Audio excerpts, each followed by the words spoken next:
Hello बच्चों, कैसे हैं आप सभी लोग।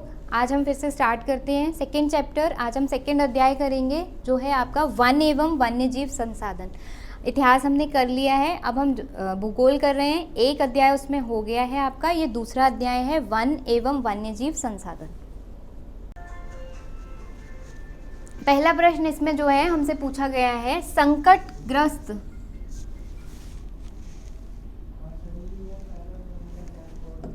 पूछा गया है संकटग्रस्त प्रजातियों की सूची निम्न में से कौन सी संस्था तैयार करती है। ठीक, तो हमसे संस्था का नाम पूछा गया है जो संकटग्रस्त प्रजातियां हैं उनकी सूची तैयार करती है। तो देखिए उत्तर तो इसका है IUCN, उत्तर है इसका IUCN। यह ऐसी संस्था है, ऐसी अंतर्राष्ट्रीय संस्था है जो संकटग्रस्त प्रजातियों की एक सूची तैयार करती है। वहीं आप ये दूसरा ऑप्शन जो है इसे भी देख लीजिए, इसका ये है WTO यानी वर्ल्ड ट्रेड ऑर्गेनाइजेशन, विश्व व्यापार संगठन। ठीक है, वर्ल्ड ट्रेड ऑर्गेनाइजेशन या फिर विश्व व्यापार संगठन।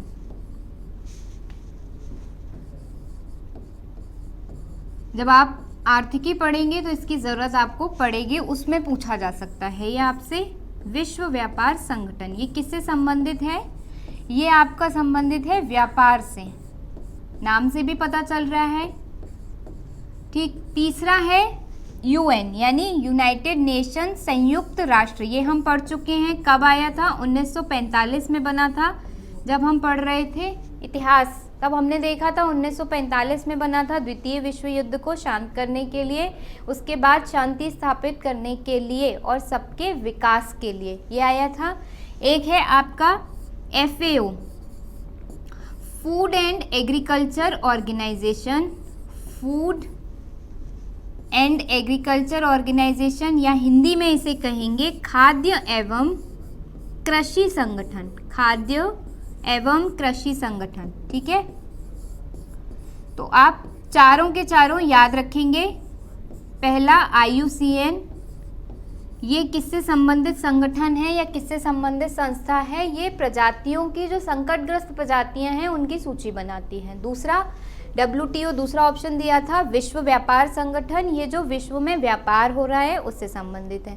तीसरा संयुक्त राष्ट्र हमने पहले देख लिया, और चौथा आपका खाद्य एवं कृषि संगठन, ये खाद्य जो पदार्थ हैं या फिर भुखमरी से संबंधित जो भी समस्याएं होती हैं उनको देखता है यह संगठन। ठीक, अब यहाँ पर एक और चीज़ ध्यान रखेंगे, संकटग्रस्त प्रजातियाँ कैसी होती हैं?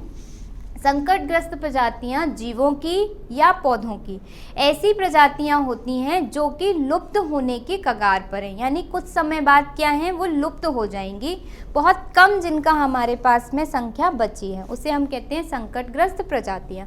ठीक, तो इस प्रश्न से ये सारी आप जानकारी याद रखेंगे। चलते हैं दूसरे प्रश्न की तरफ। ठीक है, देखिए दूसरा प्रश्न पूछा है, भारत में सबसे पहले वन एवं वन्यजीव संरक्षण अधिनियम किस वर्ष लागू किया गया था? तो वर्ष पूछा गया है हमसे, किस वर्ष आपका वन एवं वन्यजीव संरक्षण अधिनियम आया था?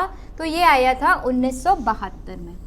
बस आप इसका ध्यान रखिएगा, 1972 में वन एवं वन्यजीव संरक्षण अधिनियम आया था। क्या कहा गया था इस अधिनियम में? ये कहा गया था कि हमें वनों को बचाना है, वनों का संरक्षण करना है, क्योंकि वन हमारे लिए बहुत ज़्यादा उपयोगी है। ठीक, चलो ये हुआ आपका सन, सिर्फ इसका ध्यान रखेंगे, कई बार पूछा जाता है आपका ये। एक आपका वन एवं वन्यजीव संरक्षण अधिनियम और एक आपसे पूछा जाता है पर्यावरण संरक्षण अधिनियम, वो आया था आपका 1986 में। यहाँ पे ये भी नोट कर लेंगे, पर्यावरण संरक्षण अधिनियम, ये है वन एवं वन्यजीव संरक्षण अधिनियम। इसमें आप लोग कंफ्यूज नहीं होंगे। वन्य एवं वन्यजीव संरक्षण अधिनियम 1972, पर्यावरण संरक्षण अधिनियम 1986। ठीक है, दोनों को ध्यान रखेंगे। ठीक, दोनों में से कुछ भी पूछा जा सकता है। चलो आगे दूसरे प्रश्न पर चले। फिर से आपसे पूछा जा रहा है, एक साल, एक ईयर पूछा गया है। टाइगर प्रोजेक्ट, टाइगर प्रोजेक्ट किस वर्ष आरंभ किया गया? तो ये किस वर्ष आरंभ किया गया? 1973 में। तीसरा आपका ईयर आ गया, तीनों को ध्यान रखेंगे, वन एवं वन्य जीव संरक्षण 72 में, टाइगर प्रोजेक्ट आपका 1973 में, और पर्यावरण संरक्षण अधिनियम 1986 में।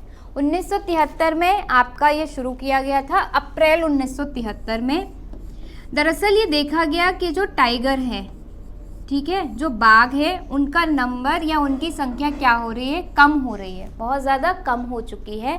और बाघ हमारे लिए बहुत महत्वपूर्ण है, क्यों? क्योंकि ये जो खाद्य श्रृंखला होती है हमारी, ठीक है, खाद्य श्रृंखला आप लोगों को पता होगा, खाद्य श्रृंखला या जो खाद्य पिरामिड होता है उसमें सबसे ऊपर क्या होता है, बाघ होता है, ठीक है। अगर बाघ हमारे कम हो जाएंगे तो बाघ कम होने से जो छोटे छोटे और हिरन वगैरह हैं, इनका नंबर, इनकी संख्या क्या होगी, बहुत ज़्यादा बढ़ जाएगी। तो इनकी संख्या अत्यधिक ना बढ़ जाए, मात्रा से अधिक ना बढ़ जाए, इसलिए बाघ का जीवित रहना या बाघ की संख्या एक सीमित अवस्था में रहना बहुत ज़रूरी है हमारे लिए। तो ये जब बात समझी गई, उसको माना गया, तब 1973 में भारत सरकार ने टाइगर प्रोजेक्ट शुरू किया। और इसका उद्देश्य ये था कि जो भी हमारा वन का इलाका है या वन के जो क्षेत्र हैं जहाँ पे टाइगर रह सकते हैं या जहाँ पे टाइगर की जनसंख्या ज़्यादा मिल सकती है, उन्हें हम क्या करेंगे, एक्स्ट्रा संरक्षण देंगे, अतिरिक्त संरक्षण उन्हें दिया जाएगा। शुरू में ये 9 थे ऐसे जो टाइगर रिजर्व या जो टाइगर अभ्यारण्य हैं। ये शुरुआत में जब 1973 में ये प्रोजेक्ट शुरू हुआ था तब 9 टाइगर अभ्यारण्य थे, लेकिन आज हमारे पास में लगभग 50 के आसपास टाइगर अभ्यारण्य हैं, ठीक है। यानी अब ऐसे 50 क्षेत्र हो गए हैं विभिन्न विभिन्न राज्यों में मिलाकर के, ऐसे 50 क्षेत्र हैं जहाँ पर सिर्फ और सिर्फ बाघों का संरक्षण किया जाता है, ठीक। तो यहाँ से इतनी बात याद रखेंगे, अप्रैल 1973 में शुरू किया गया। जब शुरू किया गया था तब 9 टाइगर अभ्यारण्य थे, आज कितने हैं, 50 के आसपास टाइगर अभ्यारण्य हैं। किन्हें हमें सुरक्षित करना है, किनका संरक्षण करना है, टाइगर बाघों का संरक्षण करना है। क्यों करना है? क्योंकि ये खाद्य श्रृंखला में सबसे ऊपर होते हैं। अगर इनकी संख्या कम हो गई तो और जो जीव हैं जैसे कि हिरन या और जिन्हें ये जीव खाता है, बाघ खाता है, उनकी संख्या और ज़्यादा बढ़ जाएगी, ठीक है। चलो आगे चलते हैं। संकटग्रस्त जातियों से क्या अभिप्राय है? संकटग्रस्त जातियाँ किन्हें कहते हैं, ये पूछा गया है आपसे, एक परिभाषा पूछी गई है। देखिए, जो संकटग्रस्त जातियां हैं ऐसी जातियां होती हैं जिनके विलुप्त होने का खतरा है, जो कुछ समय के बाद क्या होंगी, खत्म हो जाएंगी, नष्ट हो जाएंगी। ऐसी जातियों को हम क्या कहते हैं, संकटग्रस्त जातियां। जैसे काला हिरन, भारतीय जंगली गधा और आपका जो संघाई हिरन है, कहाँ मिलता है, मणिपुर में मिलता है। ये बात ध्यान रखेंगे, जो संघाई हिरन है ये कहाँ मिलता है, संघाई हिरन मणिपुर में मिलता है, ठीक है। इस चीज़ को और ध्यान रखेंगे, यहाँ से संघाई हिरन मणिपुर में मिलता है। कैसी जाति है ये? संकटग्रस्त जाति है, इसके विलुप्त होने का खतरा है, ये खत्म हो सकती है, इस समाप्त हो सकती है, ठीक। तो संकटग्रस्त जातियाँ देख लिया हमने। चलते हैं अगले प्रश्न पर।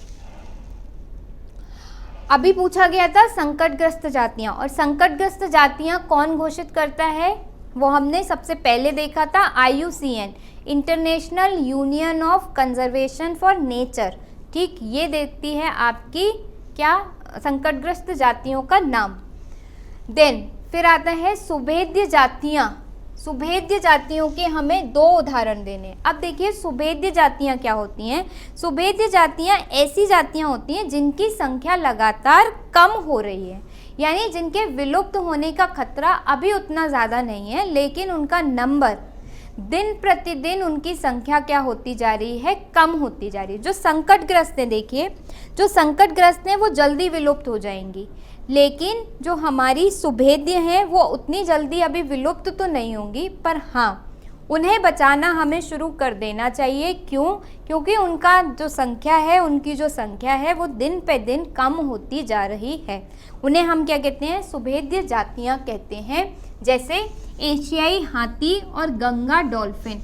और डॉल्फिन आप लोगों को पता ही होगा कि जो भारत का राष्ट्रीय जलीय जीव है वो क्या है, डॉल्फिन है, ठीक है। तो ये कैसी जातियाँ हैं? ये आपकी सुभेद्य जातियाँ हैं जिनकी संख्या दिन पे दिन कम होती जा रही है। अभी विलुप्त होने का उतना खतरा नहीं है, पर आने वाले समय में विलुप्त हो सकती हैं अगर अभी से हमने उनका संरक्षण प्रारंभ नहीं किया तो, ठीक है। डॉल्फिन के लिए एक पार्क भी बनाया जा रहा है। हो सकता है आपसे प्रश्न ये भी पूछ लिया जाए, क्योंकि हाल ही में बात हुई है इस पर, तो वो कहाँ बन रहा है? पटना में बन रहा है, ठीक, बिहार की राजधानी पटना में। चलो अब अगला प्रश्न पूछ रहे हैं, टक्सॉल क्या है? टक्सॉल क्या है? तो टक्सॉल आपका एक कैंसर के लिए इस्तेमाल होने वाली दवा है, कैंसर के उपचार में सहायक होती है, और यह एक दवा है जो कैंसर रोधी होती है, ठीक है। और कहाँ मिलती है ये, किससे बनाई जाती है? तो टक्सॉल हिमालय यव नामक औषधि पौधे की छाल, टहनियों तथा जड़ों से स्रावित होने वाला रासायनिक पदार्थ है। ये कैसा रासायनिक पदार्थ है? हिमालय पे एक पौधा मिलता है, औषधीय पौधा, जिसका नाम है यव। यव नाम के पौधे से जो आपकी जड़ों से, उसकी छाल से एक रासायनिक पदार्थ निकलता है, उसे क्या कहते हैं? टक्सॉल। ये टक्सॉल किस में मदद करता है? कैंसर से लड़ने में मदद करता है। तो देखिए भारत कितना अच्छा देश है जहाँ पर कैंसर से भी मुक्ति की दवाएं मिलती हैं। तो हमारी जो औषधियाँ हैं, भारत में मिलने वाली औषधियाँ बहुत महत्वपूर्ण हैं, और मतलब इनका अगर सही तरीके से लोगों को इसकी जानकारी हो जाए और इसका प्रयोग किया जाने लगे, तो मतलब ऐसी कोई दवाई या ऐसी कोई बीमारी नहीं होगी जिसकी दवा हमारे यहाँ उपलब्ध ना हो, उसकी जड़ी बूटी हमारे यहाँ उपलब्ध ना हो। सबकी उपलब्ध है, बस हमें उसका ज्ञान नहीं है अभी तक, ठीक है, और वो चलन में भी नहीं है उतनी, ठीक। चलो ध्यान रखेंगे टक्सॉल, ठीक। मलेरिया के लिए भी एक दवा आपकी इस्तेमाल होती है, कुनैन, जिसे हम कहते हैं कुनैन, ठीक है, वो भी आपकी पेड़ की छाल से ही मिलती है। चलो दूसरा प्रश्न नेक्स्ट पूछ रहे हैं, जैव विविधता क्या है? मानव जीवन में इसकी महत्ता का वर्णन करना है। पहला तो जैव विविधता है क्या, हमें परिभाषा देनी है, फिर उसके बाद मानव जीवन में इसकी महत्ता क्या है उसका वर्णन करना है। दो प्रश्न हैं हमसे यहाँ पे पूछे गए, एक तो उसकी जैव विविधता है क्या, और दूसरा उसका मानव जीवन में क्या महत्व है वह है, ठीक है। चलो देखते हैं कैसे है लिखा। जैव विविधता का क्या अर्थ है? जैव विविधता जीव मंडलों में पाए जाने वाले जीवों की विभिन्न जातियों में पाई जाने वाली विविधता है। देखो नाम से भी पता चल रहा है, जैव विविधता, विविधता यानी अलग अलग, और जैव यानी कि जो जीव हैं वो। अब देखिए अगर हम वनस्पति को ही लें तो कितने प्रकार की वनस्पति पाई जाती है, अगर जीवों को लें तो कितने प्रकार की आपके जीव जो हैं पाए जाते हैं। कोई जीव छोटा है, कोई जीव बड़ा है, कोई उड़ सकता है, कोई नहीं उड़ सकता, कोई सिर्फ पानी में रहता है तो कोई सिर्फ भूमि पर रहता है। तो इस तरीके से हमारे यहाँ क्या है, या पृथ्वी पर क्या है? जैव विविधता है। सभी जीव अलग अलग हैं, सब में विविधता पाई जाती है, सारे जीव अलग अलग हैं, ठीक। हम ऐसे चल सकते हैं, लेकिन और दूसरे जीव अगर हम जिन्हें देखें, हम अपने हाथों का इस्तेमाल चीज़ें पकड़ने के लिए करते हैं, लेकिन जैसे हम हाथी को देखते हैं, गाय को देखते हैं, वो क्या करती हैं? चलने के लिए इस्तेमाल करती हैं। तो वो हमसे क्या है? विविध हैं, अलग हैं। यानी कि जो जैव विविधता है, जीव मंडल में पाए जाने वाले जीवों की विभिन्न जातियों में पाए जाने वाली विविधता, वो क्या है? जैव विविधता है। दूसरे शब्दों में हम कह सकते हैं कि जैव विविधता वनस्पति एवं प्राणियों में पाए जाने वाले जातीय विभेद को प्रकट करती है। सब लोग अलग अलग हैं, कोई सेम नहीं है, कोई समान नहीं है, सब अलग अलग हैं, सब विविध हैं। तो यही क्या है? जैव विविधता है, ठीक है। इम्पॉर्टेंट क्यों है, महत्वपूर्ण क्यों है? देखिए जैव विविधता अभी देखेंगे हम। भूपृष्ठ पर वर्तमान जैव विविधता अरबों वर्षों से हो रहे जीवन के सतत विकास की प्रक्रिया का परिणाम है। अब ये जैव विविधता है क्यों है जैव विविधता? क्योंकि हर समय परिवर्तन होता जा रहा है। बहुत लंबे समय से पृथ्वी के उद्भव के समय से ही क्या हो रहा है, परिवर्तन हो रहे हैं। जैसे हम क्या कहते हैं, जब हम डार्विन को पढ़ते हैं या जब हम लेमार्क को पढ़ते हैं, आप लोगों ने इन दोनों वैज्ञानिकों के नाम पहले अपनी क्लास में पढ़े होंगे, सुने भी होंगे, कि जो वो कहते हैं कि जो जिराफ होता है, जिराफ की गर्दन पहले छोटी थी, नीची गर्दन थी, इतनी लंबी नहीं थी, लेकिन जब प्राकृतिक परिवर्तन हुआ तो सारे नीचे जो पौधे मिलते थे, नीचे जो लैंड मतलब भूमि पर जो पौधे मिलते थे वो खत्म हो गए, अब सिर्फ ऊंचे ऊंचे वाले पौधे बचे। तो जिराफ को जीवित तो रहना है, जिंदा रहना है, तो अब उसने क्या किया, धीरे धीरे ऊंचे वाले पौधे खाना शुरू किया अपनी गर्दन उठा उठा के, इसलिए उसकी गर्दन क्या हो गई, लंबी हो गई। तो अब क्या हो गया, वो विविध हो गया, अलग हो गया वो। तो इस तरीके से विविधता क्यों आई, विविधता इसलिए आई, जीवों की जातियों में विविधता इसलिए आई क्योंकि अरबों वर्षों से सतत विकास हो रहा है, विकास की प्रक्रिया चल रही है, जिसकी वजह से विविधता आ रही है। पर्यावरण ह्रास के कारण जैव विविधता का क्षय हुआ है। और देखिए, पर्यावरण अगर खत्म हो रहा है तो जैव विविधता खत्म हो रही है। हम देख ही रहे हैं इस चीज़ को कैसे, बहुत सारे जीव या बहुत सारी, आप लोगों ने पता नहीं मतलब इस चीज़ को नोटिस किया या नहीं किया, कई तरीके की हमारी हर रंग बिरंगे रंगों की हमारी तितलियां होती थी। अब वो तितलियां हमें देखने को नहीं मिलती, विलुप्त हो गई हैं, कहीं ख़त्म हो गई हैं। बहुत सारे छोटे छोटे कीड़े होते थे जो मिट्टी में मिलते थे, जब हम मिट्टी ऐसे खोदते थे तो बहुत छोटे छोटे कीड़े मिलते थे, लेकिन अब वो कीड़े हमें दिखाई नहीं देते। जब हम छोटे थे तो हमें कई तरीके के पक्षी दिखाई देते थे, ठीक है, जिसमें जैसे कि आप जैसे एक नीलकंठ कहते हैं, वो हमें कई बार दिखाई दे जाता था, लेकिन अब वो हमें कभी साल 6 महीने में एक आध कोई कहीं पे दिखाई देता है, उतना नहीं दिखाई देता। यानी मानव ने पर्यावरण का ह्रास किया, हमने पर्यावरण को हानि पहुंचाई, तो बहुत सारे जीव जो थे वो खत्म हो गए, यानी जैव विविधता में कमी आ गई। ठीक है, इसकी वजह से जातियां क्या हुई, नष्ट हुई। ठीक, तो जीवों की अनेक प्रजातियां लुप्त हो गईं और तथा कई संकटग्रस्त हैं। बहुत सी तो लुप्त हो गई और कई ऐसी हैं जो लुप्त होने की कगार पर हैं। जैसे हमने क्या देखा था, बाघ का संरक्षण क्यों शुरू किया, इसलिए शुरू किया क्योंकि संकटग्रस्त हो गया था बाघ, खत्म होने की कगार पे, विलुप्त होने की कगार पे आ गया था, तब उसका संरक्षण हमने शुरू किया कि ये खत्म ना हो जाए कहीं। तो ऐसी बहुत जातियां हैं जो लुप्त होने की कगार पर पहुंच गई हैं। ठीक है, तो ये थी आपकी जैव विविधता। और जैव विविधता क्या हो रही है, पर्यावरण में ह्रास होने की वजह से जैव विविधता में कमी आ रही है, जैव विविधता का ह्रास हो रहा है और बहुत सारी जातियां प्रजातियां विलुप्त हो गई हैं आज के समय में। ठीक है, अब देखते हैं जैव विविधता मानव के लिए महत्वपूर्ण क्यों है, मानव के लिए महत्वपूर्ण क्यों है ये विविधता।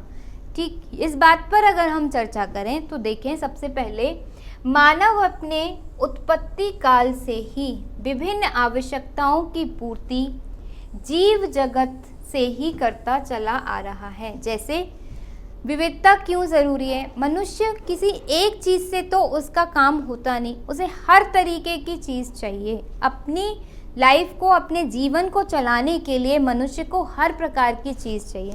उसे एक छोटी से छोटी मक्खी की भी ज़रूरत है, छोटी से छोटी मधुमक्खी की भी ज़रूरत है। क्यों? क्योंकि मधुमक्खी परागण करती है, जब मधुमक्खी परागण करती है तब जाकर के फसल होती है। तो हर छोटी से छोटी मक्खी की भी ज़रूरत है और बड़े से बड़े बाघ की भी ज़रूरत है।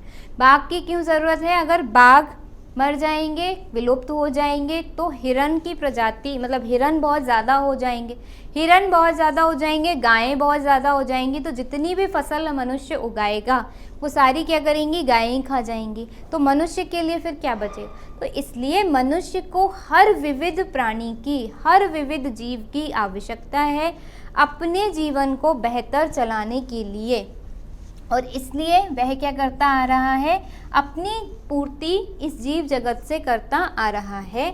मानव को अपने भोजन के लिए, आवास एवं परिवेश संबंधी विभिन्न आवश्यकताओं और अपने अस्तित्व के लिए जैव विविधता पर ही निर्भर रहना पड़ता है। अब देखिए, एक कीड़ा सिल्क बनाता है, सिल्क का कीड़ा होता है, रेशम कीट जिसे हम कहते हैं, एक कपास का आपका पौधा होता है। तो अगर ये विविधता नहीं होती, एक आपका लाख का कीट होता है, लाख की जो चूड़ियाँ पहनती हैं महिलाएं, एक आपका लाख का कीट होता है। तो अगर ये विविधता नहीं होती और मनुष्य तीनों का इस्तेमाल करता है, रेशम का भी इस्तेमाल कर रहा है, कपास का भी इस्तेमाल करता है, लाख का भी इस्तेमाल करता है, तो अगर ये तीन विविध चीज़ें उसके पास नहीं होती तो क्या वो इनका इस्तेमाल कर पाता? नहीं कर पाता। यानी अपने जीवन को चलाने, यहाँ पे दूसरी तरफ मछली भी खाते हैं, झींगा मिलती है, झींगा भी खाते हैं। कई लोग जो ये शंख और सीपी जिन्हें हम बोलते हैं, जो मिलते हैं हमारे समुद्र में, उन्हें भी खाते हैं। मछलियों में भी कई टाइप की, मतलब कई प्रकार की मछलियाँ मिलती हैं।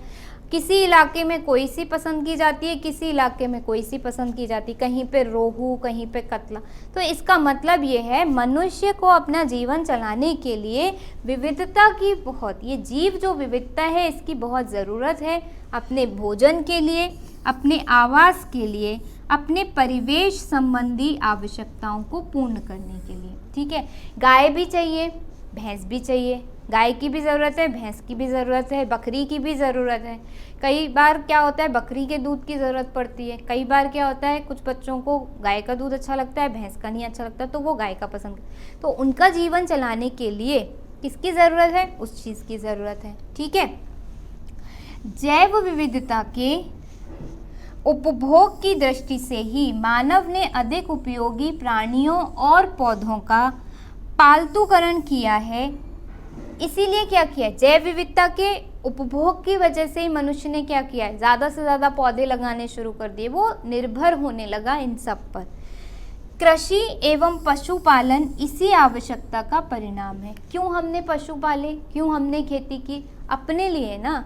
हम आलू भी उपजाते हैं, हम गेहूँ भी उपजाते हैं, टमाटर भी, भिंडी भी, सब उपजाते हैं। किसके लिए? अपने लिए। गेहूं की हमें आटा चाहिए, गेहूं का, उसकी हमें रोटी बनानी है, आलू की हमें सब्जी बनानी है। तो इसलिए हमने क्या किया, जैव विविधता ही तो है जिससे हमारा जीवन चल पा रहा है, और उसी के हिसाब से हमने उनका उपयोग किया है। ठीक है, नेक्स्ट। तो इस तरीके से अगर हम देखें तो मानव जीवन के लिए जैव विविधता बहुत महत्वपूर्ण है। कैसे? उसके जीवन को चलाने के लिए, क्योंकि ये जैव विविधता ही है जिस पर मनुष्य निर्भर करता है और अपने जीवन को सुचारू रूप से चला पाता है। तो जैव विविधता, अलग अलग प्रकार की जो जातियाँ प्रकृति में पाई जाती हैं उन्हें हम क्या कहते हैं? उसे जैव विविधता कहते हैं, और मनुष्य के लिए वो सभी बहुत महत्वपूर्ण है। उनका विकास कैसे हुआ है? कई सालों में, कई वर्षों में, अरब वर्षों से जो परिवर्तन होते आए हैं उससे क्या हुई, ये जैव विविधता विकसित हुई है। ठीक है, समझ में आ गया? इन सारी बातों को आपको लिखना होगा अपने उत्तर में। आगे चलते हैं अगले प्रश्न पर। अब देखो,